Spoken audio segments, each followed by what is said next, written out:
2016 ടാറ്റയുടെ ഒരു റീബർത്ത് പ്ലാനിൻ്റെ പാർട്ടായിട്ടാണ് ഒരു എൻട്രി ലെവൽ ഹാച്ച് ബാക്ക് എന്നുള്ള രീതിയിൽ നമ്മുടെ ടിയാഗോ ഇന്ത്യൻ മാർക്കറ്റിലേക്ക് കടന്നു വന്നത്. ഇന്ന് ഏകദേശം നമ്മൾ 10 കൊല്ലത്തെ ഒരു ടൈം ലൈൻ എടുത്തു കഴിഞ്ഞാൽ 7 ലക്ഷത്തിന് മുകളിൽ യൂണിറ്റ് ഓഫ് ടിയാഗോസ് ടാറ്റ ഇന്ത്യൻ മാർക്കറ്റിൽ സെല് ചെയ്തിട്ടുണ്ട്. എന്ന് പറഞ്ഞു കഴിഞ്ഞാൽ ഒരു കോമൺ മാന് വളരെയധികം ഈ ഒരു മോഡലിനെ അക്സെപ്റ്റ് ചെയ്തു എന്നുള്ളതാണ് അതിൻ്റെ ഒരു റീസൺ, അല്ലെങ്കിൽ അതിൻ്റെ ഒരു പ്രൂവൺ ചെയ്യുന്നൊരു ഡാറ്റ എന്ന് പറയുന്നത്. അതിന് കുറേയധികം റീസൺസ് ഉണ്ട് എന്തുകൊണ്ടാണ് ടാറ്റ കാറുകൾ ഇത്രയധികം ഇപ്പോൾ മാർക്കറ്റിലേക്ക് പെനിട്രേറ്റ് ചെയ്ത് വരുന്നത്, ആൾക്കാർ കൂടുതൽ ഇങ്ങനത്തെ വെഹിക്കിൾസ് പ്രിഫർ ചെയ്യുന്നതിന് കുറേയധികം റീസൺസ് ഉണ്ട്.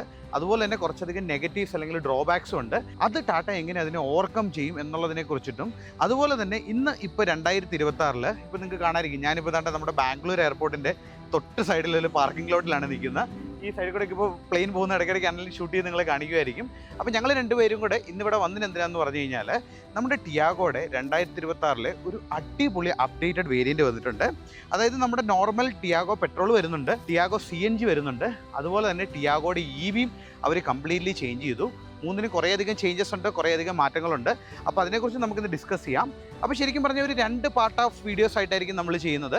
അതായത് ഇന്നിപ്പോൾ നിങ്ങൾ ഈ കാണുന്ന വീഡിയോയ്ക്കകത്ത് ഞാൻ നിങ്ങളുടെ അടുത്ത് ടിയാഗോ പെട്രോളും അതുപോലെ തന്നെ ടിയാഗോയുടെ CNGയും കൂടെ ഞാൻ ഡിസ്കസ് ചെയ്ത് തരാം. CNG എന്ന് പറയുന്ന ഒരു ടെക്നോളജി വളരെയധികം അഡാപ്റ്റഡ് ആയിട്ട് വരുന്നുണ്ട്. നേരത്തെ അത് കൂടുതലും ക്യാബ് ആൾക്കാരായിരുന്നു യൂസ് ചെയ്തുകൊണ്ടിരുന്നത്, പക്ഷേ ഇപ്പോൾ കോമൺ പീപ്പിൾ അത് യൂസ് ചെയ്യുന്നുണ്ട്. അതുകൊണ്ട് ഇവർ ഇത്തവണ CNGക്ക് AMD ഓപ്ഷനും കൂടെ, അതായത് ഫസ്റ്റ് ടൈമാണ് ആ ഒരു സെഗ്മെൻറ്റിൽ ഇവർ മാത്രമേ പ്രൊവൈഡ് ചെയ്യുന്നുള്ളൂ, AMDയും കൂടെ കൊടുക്കുന്നുണ്ട്.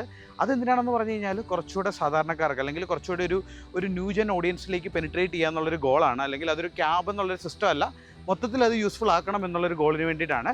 അപ്പോൾ അതിനെക്കുറിച്ചിട്ട് നമുക്കിന്ന് ഡീറ്റെയിൽ ആയിട്ട് സംസാരിക്കാം. അപ്പോൾ ഈ വീഡിയോയ്ക്കകത്ത് ഞാൻ പെട്രോളിനെ കുറിച്ചിട്ടും പറഞ്ഞുതരാം നിങ്ങൾക്ക്, അതുപോലെ തന്നെ CNGനെ കുറിച്ചിട്ടും ഡിസ്കസ് ചെയ്യാം. അപ്പോൾ എല്ലാവർക്കും ഡോക്ടർ ഡ്രൈവിൻ്റെ പുതിയൊരു വീഡിയോയിലേക്ക് സ്വാഗതം.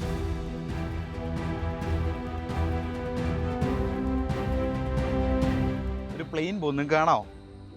അത് ഞാൻ പറഞ്ഞ എയർപോർട്ടിൻ്റെ തൊട്ടിപ്പുറത്ത് നിന്നാണ് നമ്മൾ ഷൂട്ട് ചെയ്യുന്നത്. ഇവിടെ ടെസ്റ്റ് ഡ്രൈവ് ഗ്രൗണ്ട് കൂടെ ഉണ്ട്, അവിടെ നമുക്ക് പോകാം. അപ്പോൾ ആദ്യം തന്നെ കഴിഞ്ഞ ഒരു ടിയാഗോ EVയുടെ ഒരു ഷേപ്പ് സ്ട്രക്ചർ എനിക്ക് ഇഷ്ടമായിരുന്നു.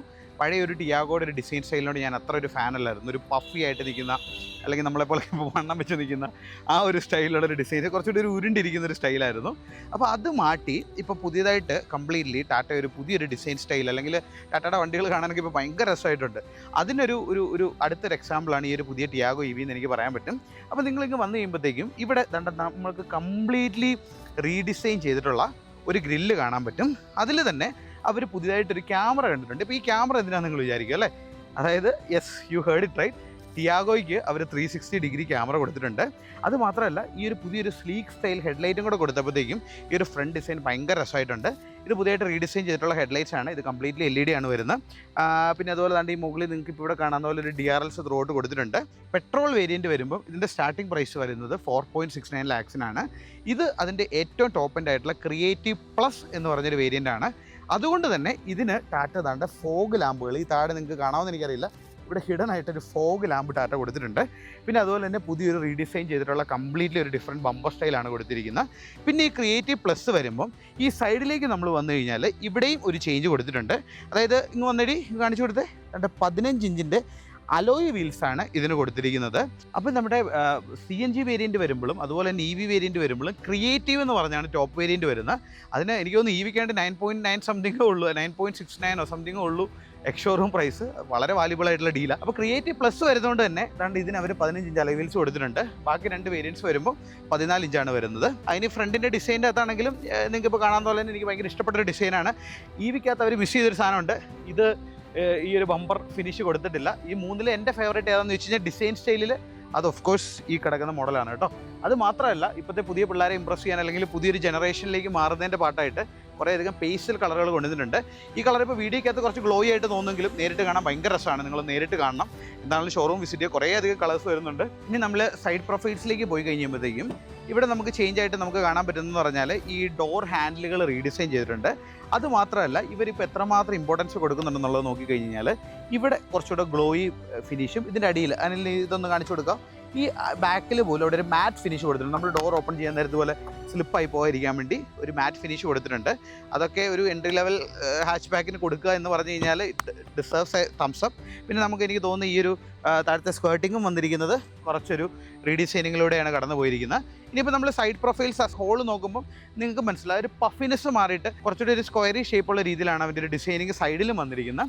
ഇനി നമ്മൾ ബാക്ക് നോക്കിക്കഴിഞ്ഞ് കഴിഞ്ഞാൽ കംപ്ലീറ്റ്ലി റീഡിസൈൻ ചെയ്തിട്ടുള്ള ഒരു ടെയിൽ ലൈറ്റ്സ് ആണ് വന്നിരിക്കുന്നത്. കണക്റ്റഡ് DRL അല്ലെങ്കിൽ ഹോളോ ലൈറ്റ് സ്റ്റാൻഡേർഡ്സ് ആണ് കൊടുത്തിരിക്കുന്നത്. ടിയാഗോ എന്ന് പറഞ്ഞൊരു ബാഡ്ജിങ് കൊടുത്തിട്ടുണ്ട്. വേറെ എഴുത്തോ കാര്യങ്ങളോ ഒന്നുമില്ല, ക്ലീൻ ആൻഡ് സിമ്പിൾ ആയിട്ട് വെച്ചിട്ടുണ്ട്. ഇവിടെയാണ് അവൻ്റെ റിവേഴ്സ് ലൈറ്റ് വന്നിരിക്കുന്നത്. ബമ്പറിൻ്റെ ഡിസൈനിങ് ആണെങ്കിൽ നല്ല രസമുണ്ട്. പെയിൻറ്റ് ക്വാളിറ്റി നിങ്ങൾ നോക്കണം. പണ്ടൊക്കെ ഉണ്ടായിരുന്നൊരു പരാതിയായിരുന്നു പല ഷെയ്ഡ്സ് ഓഫ് പെയിൻറ്റ് വരുന്നുള്ളൂ. പക്ഷേ ഇതൊക്കെ ഇപ്പോൾ നല്ല ഈ ഒരു ഡിഫിക്കൽട്ട് കളറാണെങ്കിലും വൃത്തിക്ക് തന്നെ അവർ ചെയ്തെടുത്തിട്ടുണ്ട്. ബാക്കിൽ താണ്ട് ഒരു വൈപ്പർ വരുന്നുണ്ട്. പിന്നെ ഈ കൊടുത്തിരിക്കുന്ന സ്പോയിലർ എന്ന് പറഞ്ഞു കഴിഞ്ഞാൽ പ്ലാസ്റ്റിക്കോ ഫൈബറോ ഒന്നുമല്ല. ഇങ്ങൊന്നൊരു സൗണ്ട് കേൾക്കാം. ഒരു മെറ്റൽ സ്പോയിലേഴ്സാണ് ഇവിടെ പ്രൊവൈഡ് ചെയ്തിരിക്കുന്നത്. മുകളിൽ ഷാർക്ക് ഫിറ്റ് ആൻറ്റിന വരുന്നുണ്ട്, ആ ഒരു ഡിസൈൻ്റെ ഭംഗി കളയാതിരിക്കുന്നതിന് വേണ്ടിയിട്ട്. അതാണ് ഒരു എക്സ്റ്റീരിയർ പോയിന്റ് ഓഫ് വ്യൂ എന്ന് പറയുന്നത്. ഇനി എഞ്ചിൻ്റെ സ്പെക്ക് എടുത്തു കഴിഞ്ഞാൽ എഞ്ചിൻ്റെ അകത്ത് ചേഞ്ച് ഒന്നുമില്ല. 1.2-ൻ്റെ 3 സിലിണ്ടർ വരുന്ന റെവൽട്രോൺ എഞ്ചിൻ തന്നെയാണ് കൊടുത്തിരിക്കുന്നത്. എനിക്ക് തോന്നുന്നത് പഴയ മോഡലിന് 19 കിലോമീറ്റർ ആയിരുന്നു കമ്പനി ക്ലെയിം ചെയ്തിരുന്ന മൈലേജ് കിട്ടും വണ്ടിക്ക്. ആ രീതിയിലാണ് ഇവൻ്റെ ഒരു ട്യൂണിങ് വന്നേക്കുന്നത്. ഡ്രൈവ് ചെയ്യുമ്പം എഞ്ചിൻ സെയിം ആണെങ്കിൽ അത്യാവശ്യം നല്ല വ്യത്യാസമുണ്ട്. അതിന് മുമ്പ് ഞാൻ എഞ്ചിൻ വേയും കൂടെ നിങ്ങൾക്കൊന്ന് കാണിച്ചു തരാം. നമ്മൾ ഫുഡ് ഓപ്പൺ ചെയ്യുമ്പോൾ തന്നെ ഇത് കണ്ടോ, എൻ്റെ മസിലൊക്കെ പൊങ്ങുന്നത് കണ്ടോ. നല്ല വെയിറ്റ് ഉള്ളൊരു ഹുഡാണ്. അന്ന് ടാറ്റ ഇൻട്രൊഡ്യൂസ് ചെയ്തപ്പോൾ 4 സ്റ്റാർ സേഫ്റ്റി ആയിരുന്നു ടിയാഗോയ്ക്ക് 2016. അതൊക്കെയാണ് ശരിക്കും ഈ ഒരു സേഫ്റ്റിയുടെ കാര്യത്തിൽ ഇന്ത്യൻ മാർക്കറ്റിൽ വിപ്ലവം തീർത്തെന്ന് നമുക്ക് പറയാൻ പറ്റും. ഇന്നിപ്പോൾ എത്ര സേഫ്റ്റി എന്ന് അവർ ക്ലെയിം ചെയ്തിട്ടില്ല. എന്നാലും ഇപ്പോൾ ഒരു സേഫ്റ്റി വീഡിയോയുടെ കുറച്ച് ക്ലിപ്പ് അതിൽ ആഡ് ചെയ്ത് തരും. 2 ടിയാഗോകൾ തമ്മിൽ കൂട്ടിയിടിച്ചിട്ടാണ് ഇവൻ്റെ സേഫ്റ്റി പ്രൂവ് ചെയ്ത്. Of course one of the safest hatch back എന്നുള്ളത് നമുക്ക് പറയാൻ പറ്റും. ഇതാണ് അവരുടെ ഒരു ഫേമസ് ആയിട്ടുള്ള റെവൽട്രോൺ എഞ്ചിൻ എന്ന് പറയുന്നത്. എഫിഷ്യൻസി റിലയബിലിറ്റിക്ക് വേണ്ടിയിട്ടാണ് ടാറ്റ ഇപ്പോൾ ഇതിന് ഇമ്പോർട്ടൻസ് കൊടുത്തിരിക്കുന്നത്. അത്യാവശ്യം നല്ല ഒരു entry level hatch back, lots of features, good mileage എന്നുള്ളൊരു കോൺസെപ്റ്റാണ് എനിക്കിത് ഡ്രൈവ് ചെയ്തപ്പോൾ കിട്ടിയത്. കണ്ടോ, ആ ഒരു ക്വാളിറ്റി നമുക്കത് അടയ്ക്കുമ്പോൾ തന്നെ ശരിക്കും ഇമ്പ്രൂവ് ആയിട്ടുണ്ട് കേട്ടോ. നിങ്ങളതൊന്ന് ചെക്കൗട്ട് ചെയ്ത് നോക്കിയാൽ. ഞാൻ ടാറ്റയുടെ ഹ്യൂജ് ഫാനൊന്നുമില്ല. ഞാൻ ടാറ്റയുടെ കുറച്ച് വണ്ടികൾ എനിക്കിഷ്ടമാണ്. ഞാൻ ഇപ്പോൾ നിങ്ങൾ ചാനൽ നോക്കി അറിയാം, പല കമ്പനികളുടെ വീഡിയോസ് നമ്മൾ ചെയ്യും. പക്ഷേ ടാറ്റയുടെ ചില പ്രൊഡക്ട്സുകളും ഇപ്പോൾ ടിയാഗോ EVയുടെ ഒക്കെ ഇപ്പോൾ ഇതിൻ്റെ അകത്ത് ഇപ്പോൾ എൻ്റെ അടുത്ത് പേഴ്സണലി നിങ്ങൾ ചോദിക്കും ഈ 3 പ്ലാറ്റ്ഫോമിൽ ഏതാണ് എൻ്റെ പേഴ്സണൽ ഫേവറേറ്റ് എന്ന് വെച്ച് കഴിഞ്ഞാൽ ടിയാഗോ EV ആണ്. ഓരോരുത്തർക്കും ഓരോ ഇതുണ്ടല്ലോ. അപ്പോൾ ടിയാഗോ EVയുടെ വീഡിയോയും കൂടെ നിങ്ങൾ എന്താണെങ്കിലും കാണണം. ഇതിപ്പോൾ ഞാനിപ്പോൾ പറഞ്ഞ പോലെ പെട്രോൾ ബയേഴ്സിന് അല്ലെങ്കിൽ CNG ഓപ്റ്റ് ചെയ്യാൻ പറ്റുന്നവർക്ക് വേണ്ടിയിട്ടുള്ള റിവ്യൂ ആണ്. അപ്പോൾ ഇനി നമുക്ക് ഇനി ഇൻറ്റീരിയർ കയറി കാണാം. അതിന് മുമ്പ് ബാക്ക് സീറ്റോടെ കയറി ഞാൻ നിങ്ങൾക്കൊന്ന് കാണിച്ചു തരാം. ഇൻറ്റീരിയർ ഞാൻ കാണിക്കാം. അതിന് മുമ്പ് നിങ്ങൾക്ക് ബൂട്ട് സ്പേസ് ഞാൻ കാണിച്ചു തന്നല്ലോ. ബൂട്ട് സ്പേസ് വരുന്നത് 405 ലിറ്ററാണെന്നാണ് എൻ്റെ ഒരു നിഗമനം. കറക്റ്റ് എത്ര ലിറ്ററാണെന്നുള്ളത് ടെക്നിക്കൽ നമ്പേഴ്സ് എഴുതി തരും. ടെക്നിക്കൽ നമ്പേഴ്സ് കാണണമെന്നുണ്ടെങ്കിൽ നിങ്ങൾ വെബ്സൈറ്റ് അടിച്ച് നോക്കിയാൽ മതി. നമ്മൾ കുറച്ചുകൂടെ നമ്മുടെ ഒരു പോയിൻ്റ് ഓഫ് വ്യൂ, ഒരു നോർമൽ ഒരു സാധാരണക്കാരൻ്റെ ഒരു ഡ്രൈവിംഗ് പോയിൻ്റ് ഓഫ് വ്യൂ ആയിരിക്കും നമ്മളിവിടെ പ്രസൻറ്റ് ചെയ്യുന്നത്. ഇനിയിപ്പോൾ ഞാൻ പറഞ്ഞ പോലെ ബാക്കിൻ്റെ സ്പേസ് നമ്മളൊന്ന് ഓപ്പൺ ചെയ്ത് നോക്കുകയാണെന്നുണ്ടെങ്കിൽ ഇപ്പം ഞാനിപ്പോൾ പറഞ്ഞല്ലോ, അതായത് ഒരു ഫസ്റ്റ് നോട്ടീസ് ചെയ്യുന്നൊരു കേസ് പറഞ്ഞാൽ ഇതിൻ്റെ ഡോർ ഹാൻഡിൽസ് എന്ന് പറഞ്ഞാൽ ഏകദേശം 90 ഡിഗ്രിയോളം ഓപ്പൺ ആവുന്ന രീതിയിലാണ് വന്നിരിക്കുന്നത്. നമ്മൾ അകത്തേക്ക് കയറുമ്പോൾ തന്നെ കംപ്ലീറ്റ്ലി റീഡിസൈൻ ചെയ്തിട്ടുള്ള പുതിയൊരു ഇൻറ്റീരിയർ അല്ലെങ്കിൽ പുതിയൊരു ഫാബ്രിക് മെറ്റീരിയൽ വെച്ചിട്ടുള്ള ഒരു ഡിഫറൻസ് ഉണ്ട്. ആ ഒരു ഗ്ലിംസ് ഉണ്ട്. അതാണ് എൻ്റെ one of the favourite thing. Completely redesign ചെയ്തിട്ടുള്ള ഒരു ഇൻറ്റീരിയറാണ് ഇവിടെ വരുന്നത്. നമ്മളിതിൽ കയറി ഇരുന്ന് കഴിയുമ്പോഴത്തേക്കും നമ്മൾ ഫസ്റ്റ് നോട്ടീസ് ചെയ്യുന്നൊരു കാര്യം എന്ന് പറയുന്നത് എൻട്രി ലെവൽ ഹാച്ച് ബാക്ക് ആണെന്ന് പറയത്തില്ല. അതിൻ്റെ റീസൺ എന്താണെന്ന് പറഞ്ഞു കഴിഞ്ഞാൽ നമ്മൾ the moment we touch our body to the seat നമുക്ക് ആ ഒരു സോഫ്റ്റ്നെസ് ഭയങ്കരമായിട്ട് ഫീൽ ചെയ്യും. പുതിയൊരു മെറ്റീരിയലാണ് ഇത്. വീഡിയോക്കകത്ത് എങ്ങനെ പറഞ്ഞു തരാമെന്ന് എനിക്കറിയത്തില്ല. നമ്മളിരിക്കുമ്പോൾ വളരെയധികം നമ്മളെ കുഷിനിയായിട്ട് ഇരുത്തുന്ന രീതിയിലാണ്. വളരെയധികം യാത്രാസുഖമുണ്ട്. അതുമാത്രമല്ല അഡീഷണൽ തൈ സപ്പോർട്ട് കിട്ടുന്ന രീതിയിലാണ് ഇതിൻ്റെ ഒരു ഡിസൈൻ ചെയ്തിരിക്കുന്നത്. ഇവിടെ ഒന്നും ഒരു കോസ്റ്റ് കട്ടിങ്ങും ടാറ്റ ചെയ്തിട്ടില്ല. ഫ്രണ്ട് സീറ്റൊക്കെ കണ്ടോ, ഒരു 4.68 വരുന്ന ഒരു വെക്കിളിൻ്റെ ആണെന്നുള്ളത് പറയുമോ? ഇല്ല, ആ ഒരു രീതിയിലാണ് ഡിസൈനിങ് കൊടുത്തിരിക്കുന്നത്. ഇനിയിപ്പോൾ നമ്മൾ ഡോർ ഹാൻഡിൽസ് എടുത്ത് നോക്കിക്കഴിഞ്ഞ് കഴിഞ്ഞാൽ പുതിയതായിട്ട് റീഡിസൈൻ ചെയ്തിട്ടുള്ള അവരുടെ പുതിയ സ്റ്റൈൽ ഡോർ ഹാൻഡിൽസ് ആണ് ഇവിടെ കൊടുത്തിരിക്കുന്നത്. ക്വാളിറ്റി ടെസ്റ്റ് ചെയ്താൽ കേട്ടോ. പിന്നെ നമ്മുടെ പഴയ ആ ഒരു മോഡൽ സ്വിച്ച് തന്നെയാണ്. EVക്കകത്തൊക്കെ വരുമ്പോൾ പുതിയൊരു സ്വിച്ച് കൊടുത്തിട്ടുണ്ട്. ഇത് ആ ഒരു നമ്മൾ CRLൊക്കെ കണ്ട ആ ഒരു ഡിസൈൻ സ്റ്റൈൽ ഇവിടെ കൊടുത്തിട്ടുണ്ട്. ഒരു സോഫ്റ്റ് ടച്ച് മെറ്റീരിയൽസ് ഡോറിൽ കൂടെ പോകുന്നു. അതുകൊണ്ട് തന്നെ അതിൻ്റെ നമ്മൾ ഡോർ അടച്ചിട്ട് നമ്മളിങ്ങനെ ആയിരിക്കില്ല വണ്ടിയിൽ ഇരിക്കുന്നത്. അപ്പോൾ ആ ഒരു കൺവീനിയൻസ് കണ്ട് ഇവിടെ ഭയങ്കര അധികം കംഫർട്ടബിൾ ആക്കുന്നുണ്ട് ഈ ഒരു പോർഷൻ നമ്മൾ. പിന്നെ ഓഫ് കോഴ്സ് നോർമൽ ടിയാഗോയുടെ പോലെ സ്ട്രക്ചറൊക്കെ നോർമൽ ടിയാഗോയുടെ തന്നെയാണ്. പിന്നെ ഇവിടെ ഒരു 65 വാട്ടിൻ്റെ ഫാസ്റ്റ് ചാർജർ കൊടുത്തിട്ടുണ്ട്. 2 റിയർ AC ഇവിടെ വയ്ക്കുന്ന രീതിയിൽ റിയർ AC വെൻസും ബാക്കിൽ വരുന്നുണ്ട്. ഇനി ഹെഡ് റൂം നോക്കിക്കഴിഞ്ഞ് കഴിഞ്ഞാൽ ഞാൻ 5.7 സംതിങ്ങാണ്, എന്നാലും കുഴപ്പമൊന്നുമില്ല. ഇനി നമുക്ക് ഡ്രൈവിംഗ് സീറ്റിൽ കയറിയിരുന്ന് ഞാൻ ബാക്കി വിശേഷങ്ങൾ നിങ്ങൾക്ക് പറഞ്ഞുതരാം. ഞെട്ടിച്ച് കളഞ്ഞ ഒരു സാധനമാണ് നമ്മൾ ടിയാഗോ ഇ വിയുടെ ഫ്രണ്ട് സീറ്റിലേക്ക് കയറി ഇരുന്ന് കഴിയുമ്പോഴത്തേക്കും നമുക്ക് കിട്ടുന്നത്. വേറൊന്നുമല്ല, ഈ ഒരു പുതിയൊരു ഡാഷ്ബോർഡും ഈ ഒരു പുതിയൊരു ഇൻറ്റീരിയർ തീമും കൂടെയാണ്. ഭയങ്കര രസമായിട്ടുണ്ട് കേട്ടോ. സ്റ്റിയറിംഗ് വീലൊക്കെ ആണെന്നുണ്ടെങ്കിലും എന്ത് പ്രീമിയം ആണെന്ന് നോക്കി. ഇ വിക്ക് വരുമ്പം ടാറ്റ.EV എന്നാണ് ഇവിടെ ടാറ്റയുടെ ലോഗോസാണ് കൊടുത്തിരിക്കുന്നത്. നല്ല ചൂട്. അപ്പോൾ നമുക്ക് ജസ്റ്റ് ഒന്ന് സ്റ്റാർട്ട് ചെയ്യാം. പുഷ് ബട്ടൺ സ്വിച്ചിൻ്റെ ലൊക്കേഷൻ അവിടെ നിന്ന് മാറ്റിയിട്ടുണ്ട്. നേരത്തെ ഇവിടെ കണ്ടല്ലായിരുന്നോ? അതെ, ആ ഒരു ഡാഷ്ബോർഡിൻ്റെ അവിടെ നിന്ന് മാറിയിട്ടുണ്ട് സാധനം. പിന്നെ ഇവിടെ നമ്മൾ നോക്കുമ്പോഴത്തേക്കും പുതിയതായിട്ട് കംപ്ലീറ്റ്ലി റീഡിസൈൻ ചെയ്തിട്ടുള്ള ഒരു അടിപൊളി ഇൻഫർടൈൻമെൻറ്റ് സിസ്റ്റമാണ് ഇവിടെ കൊടുത്തിരിക്കുന്നത്. ഭയങ്കര രസമുണ്ട്. ഭയങ്കര നല്ല രീതിയിലാണ് അത് ഇൻറ്റഗ്രേറ്റ് ചെയ്തിരിക്കുന്നത്. അത് മാത്രമല്ല, ഇവിടെ ഒരു ഡിസൈനിങ് സ്റ്റൈലിന് ഇമ്പോർട്ടൻസ് കൊടുക്കുന്നതിൻ്റെ പാട്ടായിട്ട് അവരൊരു കണക്റ്റഡ് ഡിസൈൻ സ്റ്റൈൽ കൊടുക്കാതെ കുറച്ചുകൂടി ഒരു സ്റ്റാൻഡേർഡ് അല്ലെങ്കിൽ ഒരു എലഗൻറ്റ് സ്റ്റൈലുള്ള ഒരു ഡിസൈനിങ് ആണ് ത്രൂ ഔട്ട് താണ്ട പോയിരിക്കുന്നത്. ഇവിടെ ഡിജിറ്റൽ ക്ലസ്റ്റർ വരുമ്പോഴത്തേക്കും നല്ല രസമുള്ള റീഡിസൈൻ ചെയ്തിട്ടുള്ള ഒരു ഇൻഫർടൈൻമെൻറ്റ് ക്ലസ്റ്ററാണ്. സൈഡിൽ RPM മീറ്റർ വരുന്നുണ്ട്. ഇപ്പുറത്ത് നമ്മുടെ ദാണ്ടെ ഈ സൈഡും ഇവിടെ RPM മീറ്റേഴ്സ് കൊടുത്തിട്ടുണ്ട്. ഇവിടെ ഫ്യൂലും അതുപോലെ തന്നെ ഹീറ്റും അറിയാൻ പറ്റും. സെൻട്രലിൽ ഈ പറയുന്ന രീതിയിൽ ഒരു ഡിജിറ്റൽ ക്ലസ്റ്റർ കൊടുത്തിട്ടുണ്ട്. പിന്നെ ആ ഒരു ഡിജിറ്റൽ ക്ലസ്റ്ററിന് ഒരു ഇമ്പോർട്ടൻസ് കൂടെ ഉണ്ട്. ബ്ലൂടൂത്ത് കണക്ട് ചെയ്യാൻ പറ്റും. അതായത് first time in the segment തന്നെ നമുക്ക് പറയാൻ പറ്റും ഈ ഒരു ഇൻഫർടൈൻമെൻറ്റ് അല്ലെങ്കിൽ ഒരു ഡിജിറ്റൽ ക്ലസ്റ്ററിൻ്റെ അകത്ത് ബ്ലൂടൂത്ത് ഓപ്ഷനും കൂടെ കൊടുത്തിട്ടുണ്ട്. ഇനി നമ്മൾ ഇങ്ങോട്ട് വന്നു കഴിയുമ്പോഴത്തേക്കും നമ്മൾ ഫസ്റ്റ് ഡ്രൈവ് ചെയ്യാൻ പോകുന്നത് പെട്രോൾ മാനുവലാണ്. അത് കഴിഞ്ഞ് ഞാൻ നിങ്ങൾക്ക് CNGയുടെ AMDയും കൂടെ ഡ്രൈവ് ചെയ്ത് കാണിക്കാം. ഈ വീഡിയോയ്ക്കകത്തുണ്ടാവുക ഒരു ഡ്രൈവിംഗ് എക്സ്പീരിയൻസ്. പിന്നെ ഇത് ക്രിയേറ്റീവ് പ്ലസ് ആണ്. ക്രിയേറ്റീവ് വന്നു കഴിയുമ്പോഴത്തേക്കും കുറച്ച് വ്യത്യാസങ്ങളുണ്ട്. അതായത് ഞാൻ പറഞ്ഞ പോലെ 14 ഇഞ്ച് അലോയ് വീൽസ് ആണ് വരുന്നത്. വയർലെസ് ചാർജർ വരുന്നില്ല, ഫോഗ് ലാമ്പ് വരുന്നില്ല. ഈ 3 വ്യത്യാസങ്ങളേ ഉള്ളൂ ക്രിയേറ്റീവും ക്രിയേറ്റീവ് പ്ലസും തമ്മിൽ. പെട്രോൾ ക്രിയേറ്റീവ് പ്ലസിലുണ്ട്, CNG EV ക്രിയേറ്റീവിൽ വരെ വരത്തുള്ളൂ കേട്ടോ. അപ്പോൾ ഞാൻ പറഞ്ഞു ഇത് കഴിഞ്ഞിട്ട് ഞാൻ ആ CNGയുടെ ഓട്ടോമാറ്റിക് ഓടിച്ച് കാണിച്ചു തരാം, AMD ഓടിച്ച് കാണിച്ചു തരാം. അപ്പോൾ AMDയുടെ ഒരു ഫീൽ അറിയാം, CNGയുടെ ഒരു കൺവീനിയൻസ് അറിയാം. സ്റ്റാർട്ടിങ് തൊട്ട് CNG ഓണാണ്. നമ്മൾ പഞ്ചിൻ്റെ വീഡിയോ ചെയ്തായിരുന്നു. അപ്പോൾ ആൾക്കാർക്ക് കൺസിഡർ ചെയ്യാൻ പറ്റുന്ന ഒരു ഓപ്ഷനാണ് CNG എന്ന് പറയുന്നത്. ടിയാഗോയുടെ CNG എങ്ങനെയാണെന്നുള്ളത് നമുക്കൊന്ന് ഇത് കഴിഞ്ഞ് കഴിയുമ്പോൾ നോക്കാം. ആദ്യമേ പെട്രോളിൻ്റെ എക്സ്പീരിയൻസ് ചെയ്യാം, അത് കഴിഞ്ഞ് നമുക്ക് CNGയിലേക്ക് പോകാം. ഡാഷ്ബോർഡ് ഭയങ്കര ക്വാളിറ്റി ഫീൽ ചെയ്യും കേട്ടോ. ഇവിടെ ഒരു സോഫ്റ്റ് ടച്ച് മെറ്റീരിയൽസ് കൊടുത്തിട്ടുണ്ട്. റീഡിസൈൻ ചെയ്തിട്ടുള്ള ഒരു AC വെൻസ് ആണ് ഇതാണ്ട് ത്രൂ ഔട്ട് വന്നിരിക്കുന്നത്. ഈ ഒരു സ്വിച്ചസ് പഴയതാണെന്നുണ്ടെങ്കിൽ പോലും അതിൻ്റെ പ്ലേസിങ് വെച്ചേക്ക് നല്ല രസമുണ്ട്. 2 ഫോൺ കേസസ് കൊടുത്തിട്ടുണ്ട്. ഇതിൽ ഒരെണ്ണം തണ്ട വയർലെസ് ചാർജറുണ്ട്. ഞാൻ പണ്ടത്തെ വീഡിയോയിൽ പറഞ്ഞ് തെറ്റിപ്പോയി, 2 എണ്ണം ഇല്ല, ഒരെണ്ണം ഉള്ളൂ. അതും ക്രിയേറ്റീവ് പ്ലസിൻ്റെ അകത്താണ് വരുന്നത്. പിന്നെ ഈ സീറ്റ്സിൻ്റെ കേസ് നമ്മൾ പറഞ്ഞേ പറ്റൂ. വളരെയധികം തൈ സപ്പോർട്ടുള്ള രീതിയിൽ സോഫ്റ്റ് ടച്ച് മെറ്റീരിയൽസിലാണ് ഇത് ഡിസൈൻ ചെയ്തേക്കുന്നത്. നമ്മളേതാണ്ട് പിടിച്ച് ഒരു കെട്ടിപ്പിടിച്ച് ഹഗ് തരുന്ന രീതിയിലാണ് നോക്കി, എൻ്റെ വയറിലൊക്കെ ഹഗ് തരുന്ന രീതിയിലാണ് അതിൻ്റെ ഒരു ഡിസൈനിങ് പോയേക്കുന്നത്. അപ്പോൾ നമുക്കിനി അനിലിനെയും കൂടെ കയറ്റിയിരുത്തി ഈ വണ്ടി ഒന്ന് ഓടിച്ച് നോക്കി അതിൻ്റെ ഒരു എക്സ്പീരിയൻസ് പറഞ്ഞുതരാം. അപ്പോൾ ഞാൻ നാട്ടിൽ ജസ്റ്റ് വണ്ടി സ്റ്റാർട്ട് ചെയ്തു. നോട്ടീസബിൾ ആയിട്ടുള്ളൊരു ചേഞ്ചോട് ഞാൻ പറഞ്ഞുതരാം. ഇതുണ്ടോ,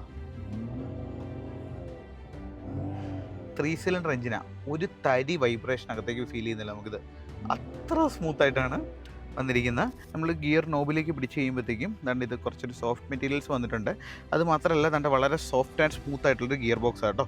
നെക്സോണിൻ്റെ ഗിയർ ബോക്സ് ഒന്നും I mean not a huge fan, പക്ഷേ ഇത് കൊള്ളാം.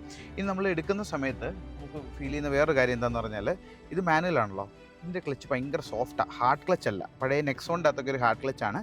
ഇത് ഭയങ്കര ഒരു കാർ ഫീൽ തരുന്ന ഒരു സോഫ്റ്റ് ക്ലച്ച് തന്നെയാണ്. മറ്റേത് നമ്മളിപ്പോഴും ഫീഡ്ബാക്ക് പറഞ്ഞിട്ടുള്ള ഇതിപ്പോൾ എന്താണെങ്കിലും എനിക്ക് ഇഷ്ടപ്പെട്ടു ഈ ഒരു ക്ലച്ച്. അപ്പോൾ നമ്മൾ ദാണ്ടെ ഫസ്റ്റ് ഗിയർ ഷിഫ്റ്റ് ചെയ്തു. ഞാൻ പറഞ്ഞ പോലെ ഗിയേഴ്സ് എന്താണെങ്കിലും സ്മൂത്താണ്, ഒരു റഫ് ഗിയർ സിസ്റ്റം അല്ല കൊടുത്തിരിക്കുന്നത്. പിന്നെ ഇപ്പം അത്ഭുതപ്പെടുത്തിയ വേറൊരു സാധനമാണ് ഇവൻ്റെ സസ്പെൻഷൻ്റെ ഒരു ക്വാളിറ്റി എന്ന് പറയുന്നത്. ഭയങ്കര രസമായിട്ടുണ്ട്. ഇപ്പോൾ ഇത് ഞാൻ കൂടുതൽ ഓടിച്ചില്ല, ഞാൻ ഓടിച്ചു നോക്കാം റഫ് പാച്ചസിലൂടെ. EVയുടെ ഒക്കെ വലിയൊരു ഫാനായിരുന്നു. ഞാൻ നല്ല രീതിയിൽ റിവ്യൂ ചെയ്തു. ജസ്റ്റ് ക്ലച്ച് എടുത്തു. ആ ക്ലച്ചിൽ നിന്ന് കാലെടുക്കുമ്പം ഒരു കാര്യം ഫീൽ ചെയ്യുന്ന പറഞ്ഞാൽ വണ്ടി സ്റ്റോൾ ചെയ്ത് നിൽക്കാൻ ശ്രമിക്കുന്നില്ല. വണ്ടി കുറച്ചുകൂടെ സ്മൂത്തായിട്ട് അടുത്ത ഗിയറിലേക്ക് പോകുക അല്ലെങ്കിൽ എന്നെ അടുത്ത ഗിയറിലേക്ക് ഇടുക എന്നുള്ളൊരു ഫീലിംഗ് ആണ് പറയുന്നത്. നമ്മൾ കണ്ട 3rd ഗിയറിലിട്ടു. വണ്ടി ഏകദേശം ഒരു 60 കിലോമീറ്റർ സ്പീഡിലാണ് പോകുന്നത്. ബ്രേക്ക് ടെസ്റ്റൊക്കെ നമുക്ക് ചെയ്യാം. ഇതിപ്പോൾ ഹൈവേ ക്ലോസ് ചെന്ന് കഴിയുമ്പോൾ ചെയ്യാം. ഒന്ന് കാണിച്ചു ഒത്തിരി നല്ല രസമില്ല, മറ്റേ ശിവജിയാണെന്ന് എനിക്ക് തോന്നുന്നത്. ഇപ്പോൾ നമ്മളിപ്പോൾ ഒരു വലിയ ഹമ്പ് ചാടി എന്നിട്ടും അത് അറിയുന്നില്ല. എന്നിട്ട് കുറച്ചുകൂടി ഒന്ന് റിവ്യൂ ചെയ്യണമെന്നുണ്ടെങ്കിൽ കണ്ടോ, ആ ഗിയർ മാറിക്കഴിഞ്ഞ് കഴിയുമ്പോൾ ഓട്ടോമാറ്റിക്കായിട്ട് എൻജിൻ നമ്മളെ അങ്ങ് സ്റ്റോൾ ചെയ്ത് നിർത്തരുത് എന്നുള്ള രീതിയിൽ അവിടെ ഒരു ഷിഫ്റ്റ് അല്ലെങ്കിൽ അവിടെ ഒരു ചേഞ്ച് കാണിക്കുന്നുണ്ട്. അത് രസമായിട്ടുണ്ട് കേട്ടോ. ഗിയർ ചേഞ്ച് ചെയ്ത് കഴിയുമ്പോൾ ഒരു സെക്കൻഡ് നേരത്തേക്ക് നമ്മൾ വേറെന്തോ ഒരു റബ്ബ് ബാൻഡിലൊക്കെ നിൽക്കുന്ന ഒരു ഫീലിംഗ് നമുക്ക് കിട്ടുന്നുണ്ട്. അത് കൊള്ളാം.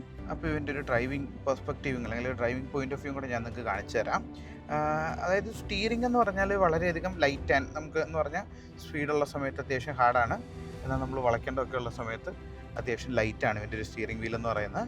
ഇപ്പോൾ മൊത്തത്തിൽ ഇവിടുന്ന് കാണുന്ന ഒരു പോയിന്റ് ഓഫ് വ്യൂ എന്ന് പറയുന്നത് നിങ്ങൾ തന്നെ നോക്കി എന്ത് രസമുള്ള ഒരു പോയിന്റ് ഓഫ് വ്യൂ ആണെന്നുള്ളത്. ഇത്രയും ഒരു എൻട്രി ലെവൽ ഹാച്ച് ബാക്ക് ആണ് ഇതെന്നുള്ളത് നമുക്ക് ഒട്ടും ഫീൽ ചെയ്യത്തില്ലാത്ത രീതിയിലാണ് അവൻ്റെ ഒരു ഒരു ത്രൂ ഔട്ട് ഒരു ഡിസൈനിങ് പോയിരിക്കുന്ന. പിന്നെ ഇതിൽ നോട്ടീസ് ചെയ്ത വേറൊരു ഫാക്ടർ എന്താണെന്ന് പറഞ്ഞാൽ ഈ എൻജിൻ അത്ര അഗ്രസീവ് ഒരു പവർ ആൻഡ് പെർഫോമൻസ് എന്ന് പറഞ്ഞൊരു ഫാക്ടറിന് വേണ്ടിയിട്ട് നമ്മൾ ബിൽഡ് ചെയ്തതല്ല എന്നുള്ളത് 101% നമുക്ക് മനസ്സിലാവും. This is made for refinement. അതായത് കുറച്ചുകൂടി ഒരു വളരെയധികം റിഫൈൻഡ് എഞ്ചിൻ. ഈ ഒരു 3 സിലിണ്ടർ ഇത്രയും റിഫൈൻമെൻറ്റ് വരുന്നത് ഞാനങ്ങനെ വേറെ എഞ്ചിൻസിലൊന്നും കണ്ടിട്ടില്ല. അത്യാവശ്യം നല്ല റിഫൈൻഡ് ആണ്. ഇപ്പോൾ നിങ്ങൾ നോക്കിയാൽ ഗിയർ ഷിഫ്റ്റൊക്കെ എന്ത് സ്മൂത്തായിട്ടാണ് നമ്മൾ ചേഞ്ച് ചെയ്തെന്നുള്ളത്. അത് പണ്ടത്തെ ഈവൻ കമ്പയറിങ് വിത്ത് ടാറ്റ, പഴയ ടാറ്റകളൊക്കെ വെച്ച് നോക്കുമ്പോൾ എത്രയോ ഒരു ഇൻ്റർനാഷണൽ ക്വാളിറ്റിയിൽ വന്നിട്ടുണ്ടെന്നുള്ളത്. ഇനി ഞാൻ ജസ്റ്റ് ബ്രേക്ക് ടെസ്റ്റ് ഒന്ന് കാണിച്ചു തരാം. ബാക്കിൽ വണ്ടിയൊന്നുമില്ല. അത്യാവശ്യം ഞാനത് ഫുൾ ചവിട്ടിയില്ല കേട്ടോ. വണ്ടി വല്ലതും വന്നാൽ അങ്ങ് ദൂരെ നിന്നൊരു വണ്ടി ഉണ്ടോ ഞാൻ ചവിട്ടിയില്ല. അപ്പോൾ എന്ന് പറഞ്ഞാൽ അത് അത്യാവശ്യം നല്ല അഗ്രസീവായിട്ട് തന്നെ അവൻ്റെ ബൈറ്റ് ഉണ്ട്. നമുക്കൊന്നും കൂടെ റിവ്യൂവിൻ്റെ ഇടയ്ക്ക് ഒന്നും കൂടെ ചെയ്ത് നോക്കാം. പിന്നെ ഇതിൽ നോട്ടീസബിൾ ആയിട്ടുള്ള വേറൊരു ഫാക്ടർ എന്ന് പറഞ്ഞു കഴിഞ്ഞാൽ ഇവൻ്റെ ഹാൻഡ്ലിങ്ങിൻ്റെ മികവ് തന്നെയാണ്. അത് ഞാൻ ജസ്റ്റ് ഒരു ഹാൻഡ്ലിംഗ് ട്രാക്ക് പോലെ ഒരു സൈഡിൽ ഒരു ഹാൻഡ്ലിംഗ് ട്രാക്ക് ഉണ്ട്. അങ്ങോട്ട് കയറ്റി നിങ്ങൾക്ക് ഞാനൊരു ഹാൻഡ്ലിങ്ങിൻ്റെ പോയിന്റ് ഓഫ് വ്യൂ കൂടെ ഒന്ന് കാണിച്ചു തരാം. ഇപ്പോൾ ഇവിടെ വണ്ടിയൊന്നുമില്ല. ജസ്റ്റ് ഞാൻ ഇൻഡിക്കേറ്റർ ഇട്ടിട്ടില്ല. ഞാൻ എന്താണ്ട് ഇങ്ങനെ തിരിഞ്ഞ് ഇതൊരു ബാഡ് റോഡ്സാണ് കണ്ടോ. എന്നാൽ പോലും അതെങ്ങനെയാണ് ഹാൻഡിൽ ചെയ്തെന്നുള്ളത്. And also this is a dead end. Let's try the braking on a bad surface. അപ്പോൾ ഇവൻ്റെ ഒരു ക്ലെയിംഡ് മൈലേജ് ഒന്നും ഇതുവരെ ഓൾറെഡി പറഞ്ഞിട്ടില്ല. ഹാൻഡ്ലിങ് എക്സ്ട്രാ ഓർഡിനറി ആയിട്ടുണ്ട്. അതുപോലെ തന്നെ വണ്ടി സ്മൂത്താണ്. ഒരു ഗിയർ ഷിഫ്റ്റിൽ ഒന്നും ഒരു പ്രശ്നമില്ല. റിഫൈൻഡ് ആയിട്ടാണ് കയറുന്നത്. ഒരു അഗ്രസീവ് പെർഫോമൻസ് ട്യൂണിംഗ് ആണെന്ന് വെച്ച് കഴിഞ്ഞാൽ അല്ല. സസ്പെൻഷന് നല്ല ക്വാളിറ്റി വരുന്നുണ്ട്. ശരിക്കും ഇതിൻ്റെ ഒരു പർപ്പസ് അതാണ് എന്ന് പറഞ്ഞാൽ നല്ല മൈലേജുള്ള അത്യാവശ്യം റിഫൈൻഡ് ആയിട്ടുള്ള നല്ല റിലയബിൾ ആയിട്ടുള്ള ഒരു വണ്ടി കൊടുക്കുക എന്നുള്ളൊരു ഗോളാണ്. അതെന്താണെങ്കിലും ഇവൻ ഇതിൽ അച്ചീവ് ചെയ്തിട്ടുണ്ടെന്നുള്ളത് നമുക്ക് 100% പറയാൻ പറ്റും. ഫ്രണ്ട് കാണിച്ചിട്ട് ഇതുണ്ടോ, ഹാൻഡിൽ ചെയ്യുന്ന രീതി കണ്ടോ. വണ്ടിയുടെ ആ ഒരു പെർഫോമൻസ് ഫിഗേഴ്സ് എന്ന് പറയുന്നത്, പെർഫോമൻസ് ഫിഗേഴ്സ് അല്ല, ഹാൻഡ്ലിംഗ് ഫിഗേഴ്സ് എന്ന് പറയുന്നത് കണ്ടോ. ഈ ഒരു രീതിയിൽ ഞാനൊരു സാധനം കൂടെ ഞാൻ നിങ്ങൾക്ക് കാണിച്ചു തരാം.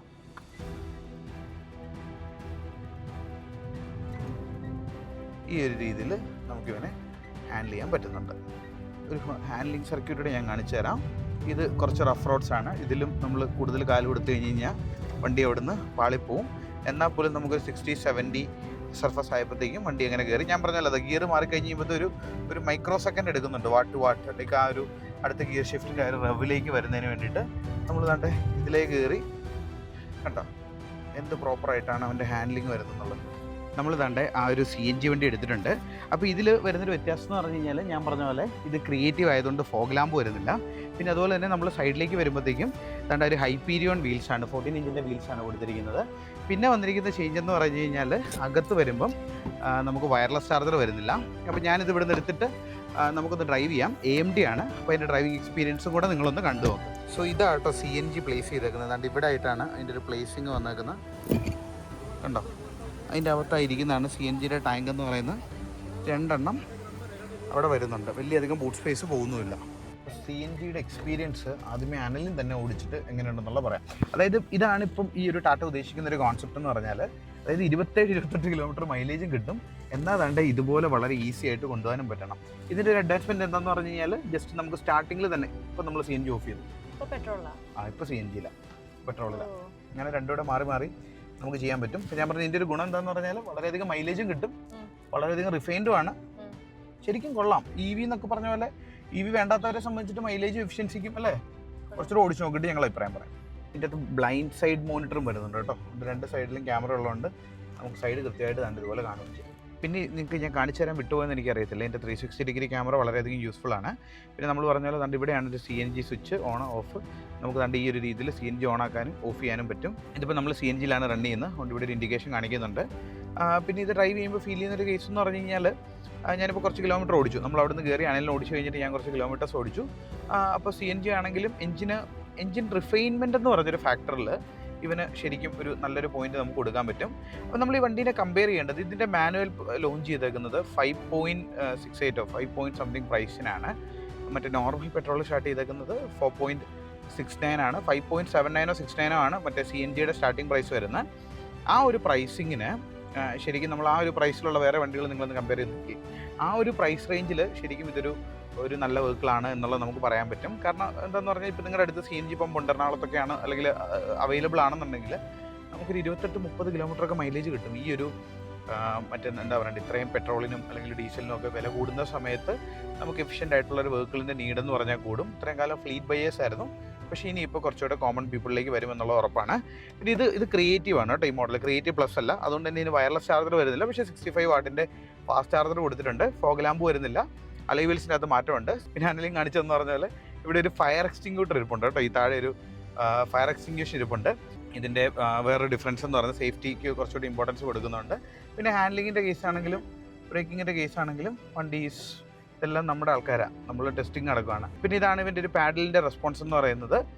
നോട്ട് സോ അഗ്രസീവ്, പക്ഷേ ഇതിപ്പോൾ നമുക്ക് യൂസ്ഫുൾ ആവുമെന്നുള്ള രീതി. ഇപ്പോൾ തേർഡിലാണ് നമ്മൾ പോകുന്നത്, ഫോർത്തിലേക്ക് ഇട്ടു, ഫിഫ്ത്തിലേക്ക് ഇട്ടു.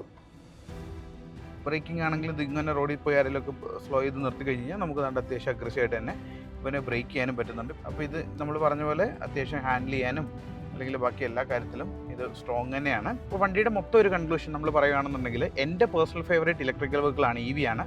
അതിനെ വെല്ലാൻ ഒന്നുമില്ല. ഇനി അതല്ല നിങ്ങൾക്ക് പെട്രോൾ തന്നെ വേണമെന്നുണ്ടെങ്കിൽ നമ്മുടെ ടിയാഗോയുടെ പെട്രോളും അല്ലെങ്കിൽ CNG ഓപ്ഷനും നല്ലൊരു സാധനമാണ്. ഈ AMD ട്രാൻസ്മിഷൻ ആണെങ്കിൽ ഇപ്പോൾ നിങ്ങൾക്ക് അറിയില്ല, ഞാൻ യൂസ് ചെയ്യുന്നൊരു വെഹിക്കിൾ വീട്ടിൽ വേറൊരു ബ്രാൻഡിൻ്റെ ഒരു AMD സാധനമുണ്ട്. എൻ്റെ പിന്നീട് ഇറങ്ങി നടന്നു പോകാൻ തോന്നും. പക്ഷേ അതൊക്കെ വെച്ച് നോക്കുമ്പോൾ ദീസ് ആർ സോ ഗുഡ്. നല്ല അധികം റിലയബിൾ ആയിട്ടുള്ള നല്ല സ്മൂത്ത് ഷിഫ്റ്റ് വരുന്ന ഒരു ട്രാൻസ്മിഷനാണ് വരുന്നത്. Don't expect something out of 25 ലക്ഷം 30 ലക്ഷം രൂപയുടെ വണ്ടിയിൽ കിട്ടുന്ന എക്സ്പെക്ട് ചെയ്യരുത്. പക്ഷേ ഈ ഒരു പ്രൈസ് റേഞ്ചിൽ നമ്മൾ കമ്പയർ ചെയ്യുമ്പോൾ ദിസ് ഇസ് ദ ബെസ്റ്റ് എന്ന് നമുക്ക് പറയാൻ പറ്റും. നല്ല ഹാൻഡ്ലിംഗ് ഉണ്ട്. പിന്നെ ഇതിൻ്റെ ഏറ്റവും വലിയൊരു അഡ്വാൻറ്റേജ് ആണ് ഇവൻ്റെ ഒരു സസ്പെൻഷൻ്റെ ക്വാളിറ്റി എന്ന് പറയുന്ന എക്സ്ട്രാ ഓർഡിനറി. പിന്നെ അത് മാത്രമല്ല ഈ പുതിയ റീഡിസൈൻ ചെയ്തേക്കുന്ന സീറ്റും കൂടെ വന്നപ്പോഴത്തേക്കും അടിപൊളിയായിട്ടുണ്ട്. ഇവിടെ ഈ കാണിച്ചെടുത്തടി നല്ലൊരു അടിപൊളി ഇൻഫർടൈൻമെൻറ്റ് സിസ്റ്റം വന്നിട്ടുണ്ട്. പുതിയൊരു ഡിജിറ്റൽ ക്ലസ്റ്റർ കൊടുത്തിട്ടുണ്ട്. നല്ല അടിപൊളി ഒരു ഇൻറ്റീരിയർ ആണ്. ഓട്ടോമാറ്റിക് വൈപ്പേഴ്സ് ഉണ്ട്, ഓട്ടോമാറ്റിക് ഹെഡ്ലൈറ്റ്സ് ആണ് വരുന്നത്. ഈ ഒരു സെഗ്മെൻറ്റിലെ ഒരു ബെസ്റ്റ് വെഹിക്കിൾ നമുക്ക് പറയാൻ പറ്റും. ഭയങ്കര രസമുണ്ട് ഓടിക്കാനായിട്ട്. സർവീസിൻ്റെ ഫാക്ടേഴ്സ് വളരെയധികം ഇമ്പ്രൂവൈസ് ചെയ്യുന്നുണ്ട്. നിങ്ങൾ പുതിയ കുറേ സർവീസ് സെൻറ്റേഴ്സ് ഓപ്പൺ ചെയ്തിട്ടുള്ളൂ, അവരുമായിട്ട് ഡിസ്കസ് ചെയ്യുക, ടാറ്റ ഓണേഴ്സിൻ്റെ അടുത്ത് ഡിസ്കസ് ചെയ്യുക. ഞാനിപ്പോഴും EVയുടെ ഒരു ഹ്യൂജ് ഫാനാണ്. If you can go for the EV അല്ല പെട്രോൾ തന്നെ വേണമെന്നുണ്ടെങ്കിൽ this is an option. And also നമ്മുടെ നോർമൽ പെട്രോൾ ഒരു ഓപ്ഷനാണ്. അപ്പോൾ അതൊക്കെയാണ് എനിക്ക് നിങ്ങളുടെ അടുത്ത് പറയാനുള്ളത്. EVയുടെ ഒരു വലിയ റിവ്യൂ ഉടനെ നമ്മുടെ ചാനലിൽ പോസ്റ്റ് ചെയ്തിട്ടുണ്ടാവും. So this is your Deepak Rajan, doctor drive signing off. Thank you so much and by.